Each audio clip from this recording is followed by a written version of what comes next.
Assalomu alaykum, hurmatli yurtdoshlar. Bugun men pensiya olayotgan har bir inson, ayniqsa oltin yoshdan oshgan pensionerlar va ularning farzandlari uchun juda muhim bo'lgan masalani tushuntirib beraman.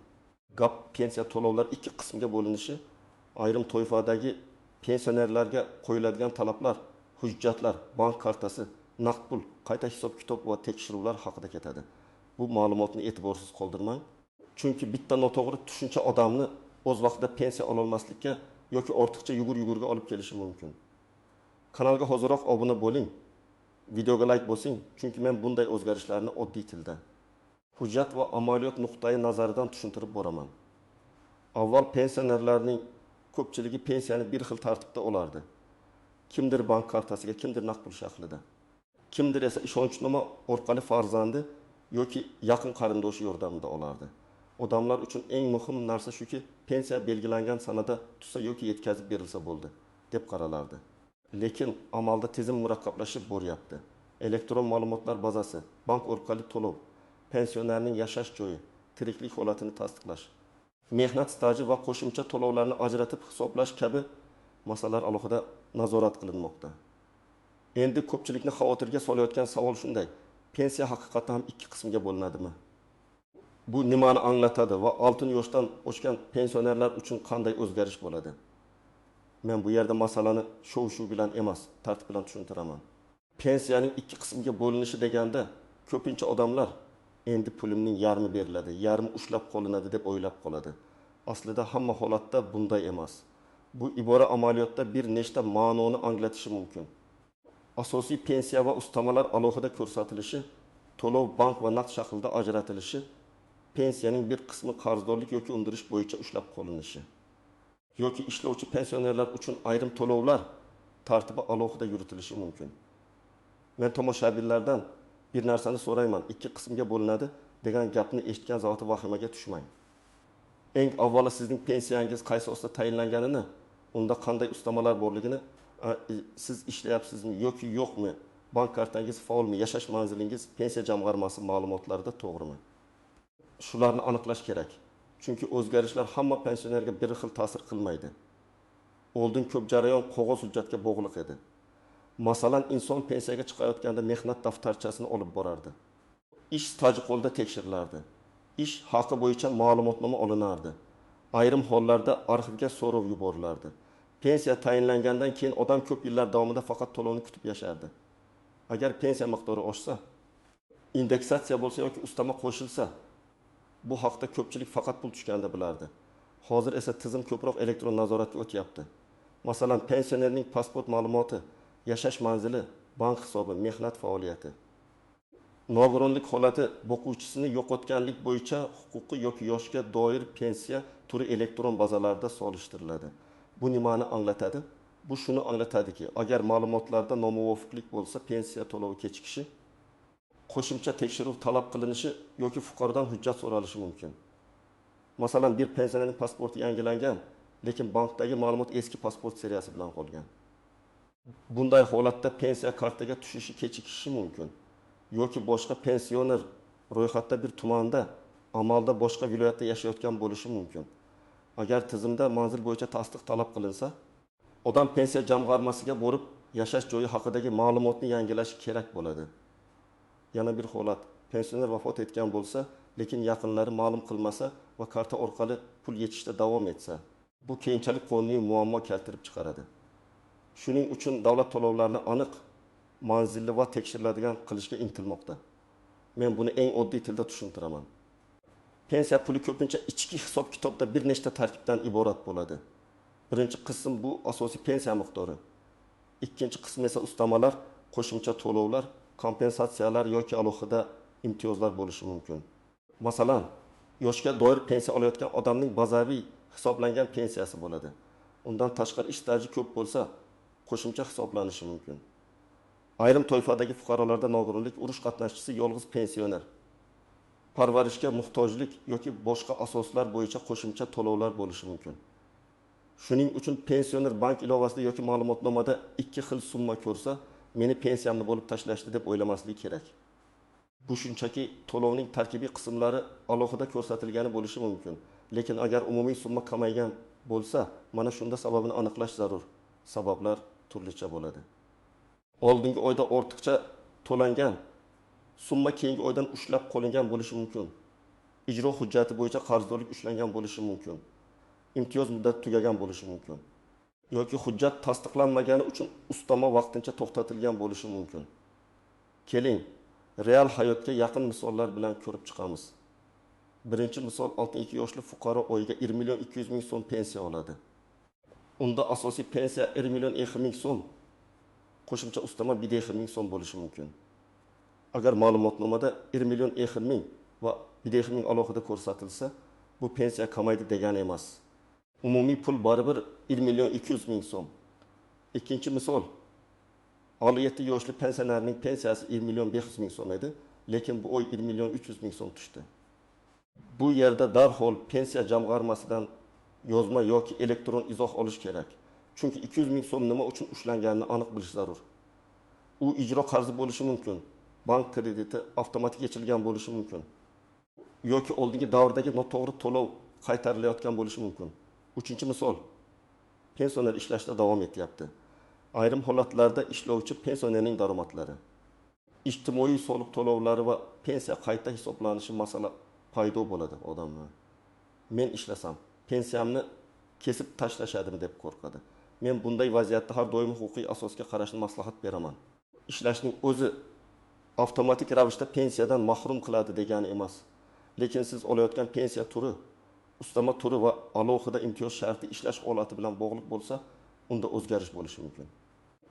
Shuning uchun ayniqsa qo'shimcha nafaqa yoki imtiyoz olayotgan pensionerlar ishga kirganda pensiya jamg'armasiga xabar berish kerak. Birinchi navbatda pensiyasi oxirgi oylarda kamaygan, kechikkan yoki ikki xil summa bo'lib tushgan pensionerlar masalani tekshirtirishi kerak. Agar siz har oy 1 million 400 ming so'm olgan bo'lsangiz, bu oy 900 ming tushsa, balki shunaqa bo'lgandir deb o'tirmang. Bankdan ko'chirma oling. Pensiya jamg'armasidan pensiya miqdori va ushlab qolishlar bo'yicha ma'lumot so'rang. Chunki pul kamayishining qonuniy sabab bo'lishi ham mumkin, xato bo'lishi ham mumkin. Ikkinchi navbatda hujjatlari eski bo'lganlar ehtiyot bo'lishi kerak.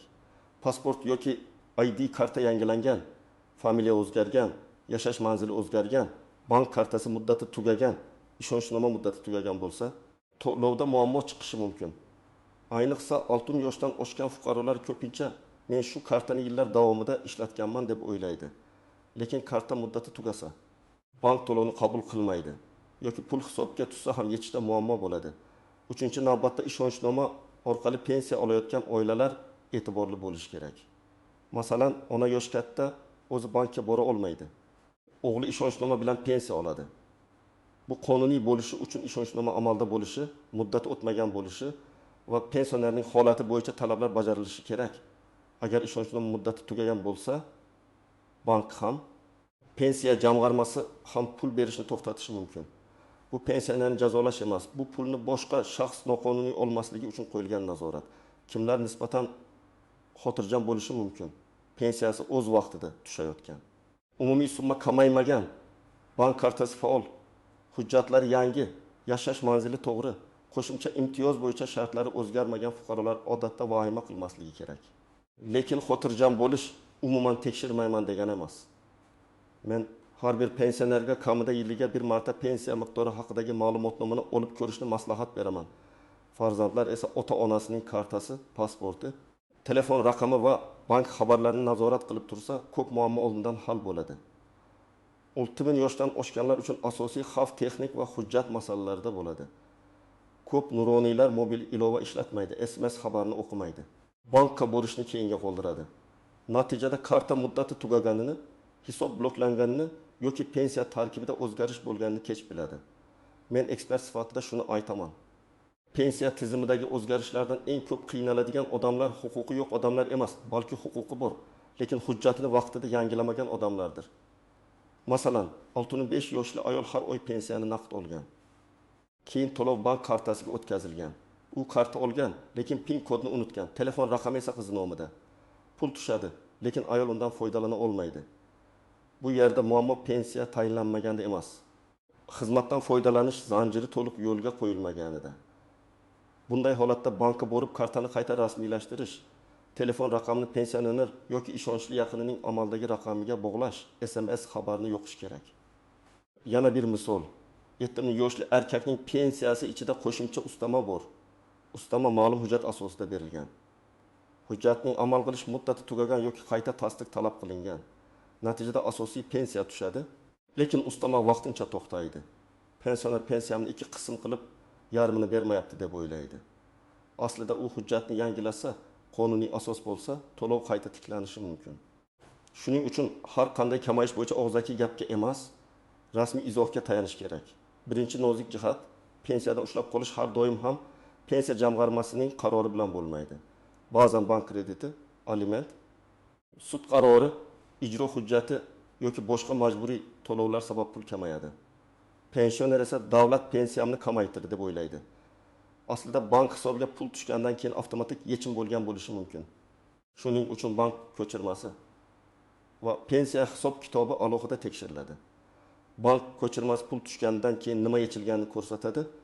Pensiya jamg'armasi esa asl pensiya qancha hisoblanganini ko'rsatadi. Ikkinchi nozik jihat, ortiqcha to'langan pensiya keyinchalik qaytarilishi mumkin. Masalan, pensioner biror imtiyoz uchun huquqini yo'qotgan, lekin bu ma'lumot tizimga kechish tushgan. Bir necha oy davomida ortiqcha to'lov bo'lgan. Keyin aniqlangach, ortiqcha summa bosqichma-bosqich ushlab qolinishi mumkin.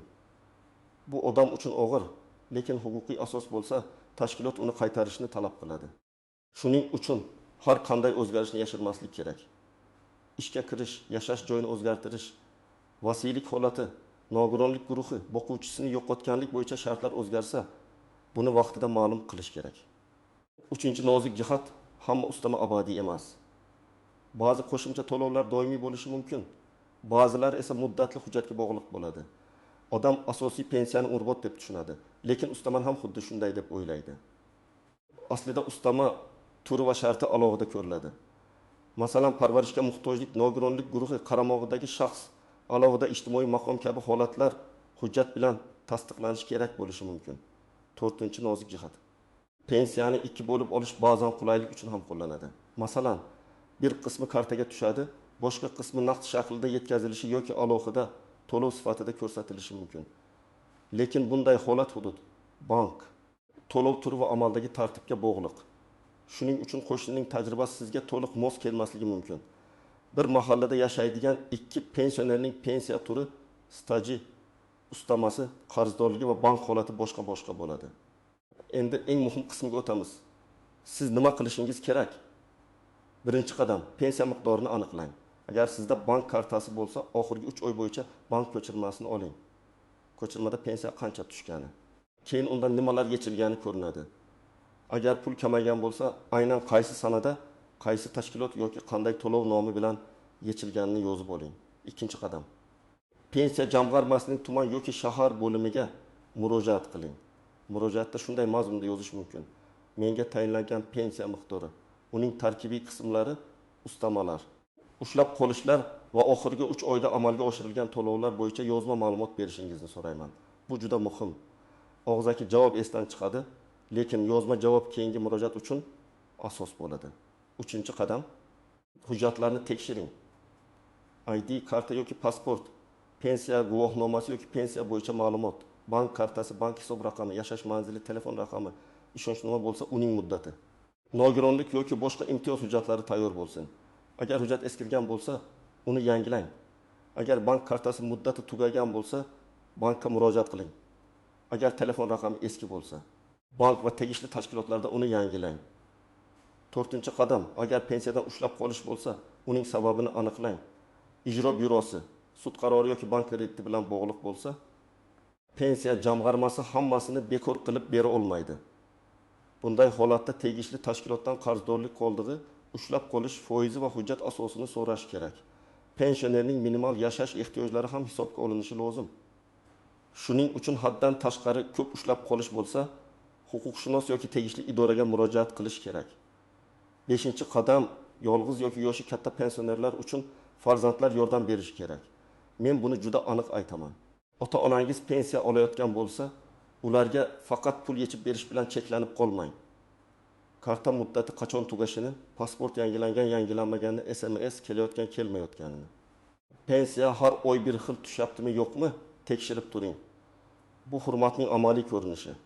6-qadam hech kimga karta va pin kodni ishonib topshirmang. Afsuski, pensionerlarning pullari bo'yicha aldov holatlari uchraydi. Pensiyangiz 2 qismga bo'linibdi, men to'g'rilab beraman. Karta raqamingizni ayting. SMS kodni yuboring. Ustama chiqarib beraman degan gaplarga ishonmang. Rasmiy tashkilot xodimi sizdan SMS kod so'ramaydi. Pensiya masalasi faqat rasmiy bo'lim, bank yoki davlat xizmatlari orqali hal qilinadi. 7-qadam agar javobdan norozi bo'lsangiz, yuqori turuvchi tashkilotga murojaat qiling. Murojaatda hissiyot bilan emas, aniq fakt bilan yozing. Qaysi oyda qancha pensiya olgansiz? Oldin qancha edi? Hozir qancha bo'ldi? Qaysi hujjat asosida kamaytirildi? Siz qanday izoh oldingiz? Hujjat nusxalarini ilova qiling. Shunda masala tezroq va aniqroq ko'riladi. Birinchi xato: odamlar rasmiy ma'lumotni kutmay, mish-mishga ishonadi. Qo'shni hammaning pensiyasi 2ga bo'linar ekan desa, bu qo'nim degani emas. Siz o'zingizning pensiya ishingiz bo'yicha tekshirishingiz kerak. Ikkinchi xato: pensioner pul kamayganini ko'rib faqat bankka boradi. Bank pul tushganidan keyingi harakatni ko'radi, lekin pensiya nima uchun kam hisoblanganini pensiya jamg'armasi tushuntiradi. Shuning uchun ikkala joydan ham ma'lumot olish kerak. Uchinchi xato: ishonchnoma muddati unutiladi. Katta yoshli odam o'zi yura olmasa, ishonchnoma rasmiy va amaldagi bo'lishi shart.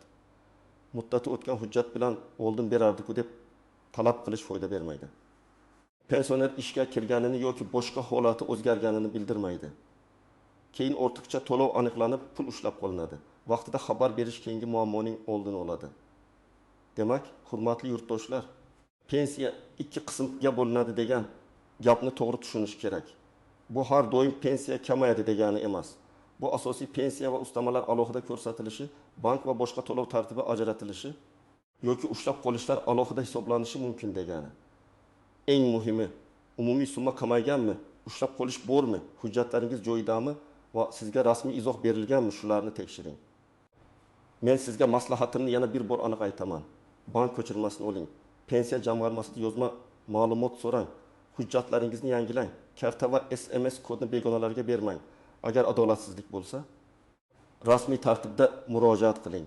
Ayniqsa 60 yoshdan oshgan ota-onalarimiz, buvilarimiz va bobolarimiz yolg'iz qolib ketmasin. Farzandlar ularga bu jarayonda yordam bersin. Sizning hududingizda pensiya to'lovi qanday bo'lyapti? Pul vaqtida tushyaptimi? Summa kamaygan holat bo'ldimi? Izohlarda yozib qoldiring. Videoga like bosing, kanalga obuna bo'ling va bu ma'lumotni pensioner yaqinlaringizga yuboring.